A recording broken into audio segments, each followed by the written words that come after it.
Od západných hradieb centra Levoče je výhľad na túto horu, nazývanú Mariánska, a vidíme teraz tento záber, kedy akcia rôznych omší je v plnom prúde a tá horná lúka, tak tá býva po iné roky naplnená ľuďmi. Sú tam 10 000 ľudí. Dnes však počasie praje tomu, aby ľudia boli znechutení, nemali chuť ísť na toto miesto. Takže vidíme, že nie je tam veľký počet ľudí.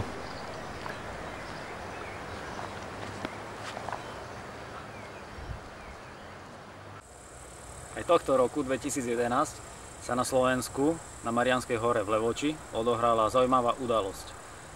Bola zaujímavá hneď z niekoľkých pohľadov. Za prvé, že sa jej zúčastňujú masy ľudí všetkých vekových kategórií, všetkých úrovní vzdelania a spoločenského postavenia. Za druhé, je to udalosť, ktorej predmetom, a to podotýkam, sú nadprirodzené, neviditeľné a duchovné javy, ktorých spoločným menovateľom je viera.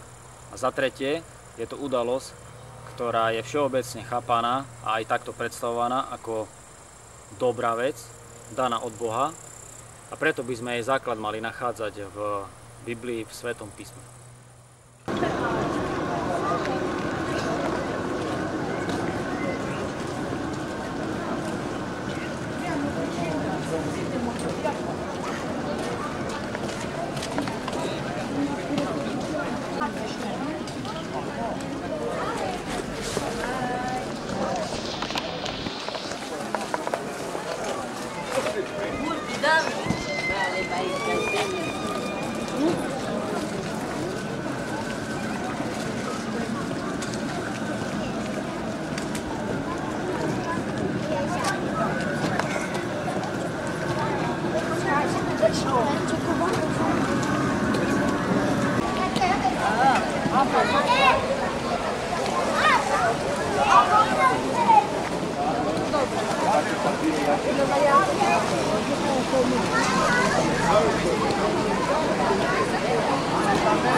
Určitou zaujímavosťou, tak to sú tie zbrane.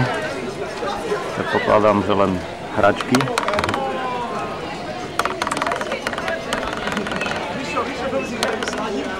Sladké fajnotky.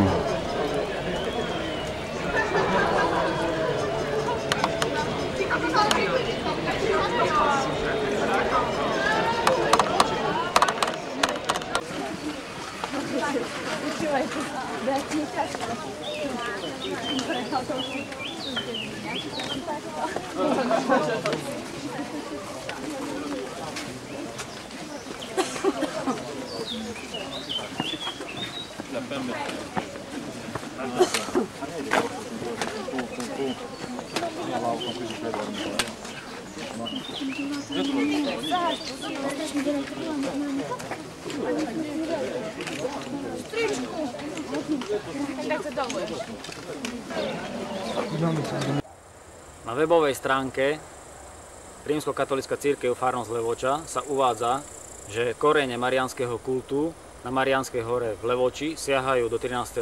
storočia. V roku 1247 tu bola postavená prvá kaplnka, najpravdepodobnejšie ako vyjadrenie vďaky Matke Božej za záchranu mnohých životov pri vpáde Tatárov do Levoče. V roku 1311 prišli do Levoče františkáni minoriti, ktorí zaviedli sviatok navštívenia Panny Márie. A na záver tohto historického prehľadu na tejto stránke nachádzame opis, že v roku 1995 bola na Mariánskej hore najväčšia púť, a to za účasti pápeža Jana Pavla II. spolu s ktorým sa okolo Matky Božej vynulo 650 000 naradostených putníkov. V inom zdroji, časopise Blumenthal, ktorý vydáva rímskokatolícka cirkev farnosť Blumenthal v Bratislave, a to v článku Mariánska úcta a naša história, sa dočítame, že v roku 1727 prišla na Slovensko správa od pápeža Benedikta XIII. Citujem: Súhlasím, aby Slovensko naďalej uctievalo bolestnú Pannu Máriu ako svoju patronku. V roku 1966 pápež Pavol VI vyhlásil 7 bolestnú Pannu Máriu za patronku Slovenska. Týmito historickými faktami chcem poukázať na to, že mariánsky kult a uctievanie Panny Márie je súčasťou rímskokatolického vierovyznania, čo je aj všeobecne známe. Alebo minimálne aspoň to, že rímskokatolícka cirkev nie je proti uctievaniu a modlitbám k Panne Márii. Preto chcem uviesť niekoľko jednoduchých a už pomerne známych myšlienok, ktoré poukazujú na rozpor medzi duchovnou praxou uctievania Panny Márie a Bibliou, Božím slovom, Svätým písmom, ktoré práve že by malo byť tým vodítkom a základom pre prax kresťanov.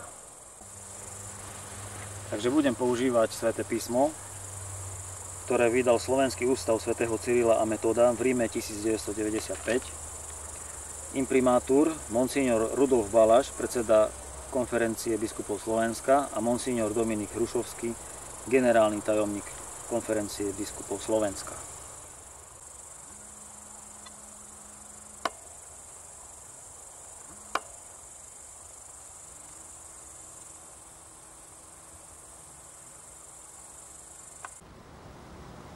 V mariánskom kulte sa praktizuje božské uctievanie Panny Márie. Avšak, keďže Panna Mária nie je ani Boh Otec, ani Boh Syn, ani Boh Duch Svätý, tak uctievanie a modlenie sa k nej je duchovnou neverou voči Bohu. Ako je to aj zjavné z toho, čo je napísané v knihe Exodus v 20. kapitole, kde je zaznamenaných 10 Božích prikázaní. Budem čítať prvé dve. Takže prvé znie takto. Ja som Pán tvoj Boh, ktorý ťa vyviedol z egyptskej krajiny, z domu otroctva. Nebudeš mať iných bohov okrem mňa. A druhé prikázanie hovorí: neurobíš si modlu, ani nejakú podobu toho, čo je hore na nebi, dolu na zemi, alebo vo vode pod zemou. Nebudeš sa im kláňať, ani ich uctievať. Lebo ja, Pán tvoj Boh, som žiarlivý Boh, ktorý trestce neprávosti otcov na deťoch do 3. a 4. pokolenia u tých, čo ma nenávidia. Milosrdenstvo však preukazuje až do 1000. pokolenia tým, čo ma milujú a zachovávajú moje príkazy.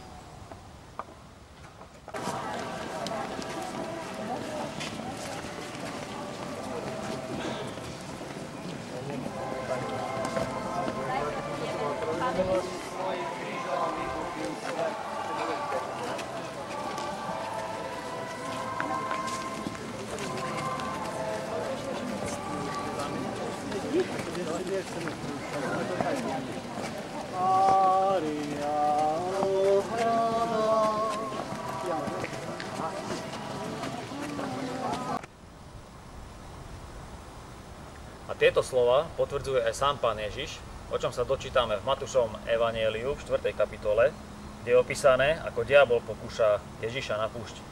Čítam od 8. verša.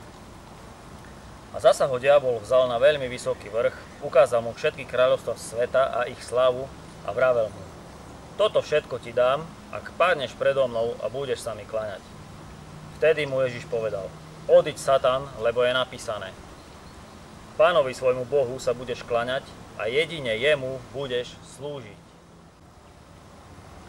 V 5. Mojžišovej knihe, tzv. Deuteronómiu, v 13. kapitole, sa dočítame od 1. verša.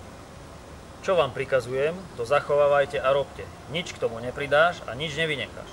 Keby povstal v tvojom strede prorok alebo snár a dal by ti nejaké znamenie alebo zázrak, a to znamenie či zázrak, ktoré predpovedal, by sa aj vyplnili, ale pritom by ti povedal: poďme za inými bohmi, ktorých ty nepoznáš, a slúžme im, nedáš nič na slova takého proroka a snára, lebo Pán, váš Boh, bude vás chcieť vyskúšať, aby sa zvedelo, či naozaj milujete Pána svojho Boha z celého srdca a z celej svojej duše. Pána svojho Boha nasledujte, jeho sa bojte a jeho príkazy zachovávajte. Jeho počúvajte, jemu slúžte a k nemu sa viňte. Tu Boh skrze Sväté písma hovorí, že dovoľuje znamenia a zázraky, ktoré pochádzajú z iného nadprirodzeného zdroja, nie od Neho, a to na to, aby vyskúšal svoj ľud, či ho miluje z celého srdca a či zachováva jeho prikázania.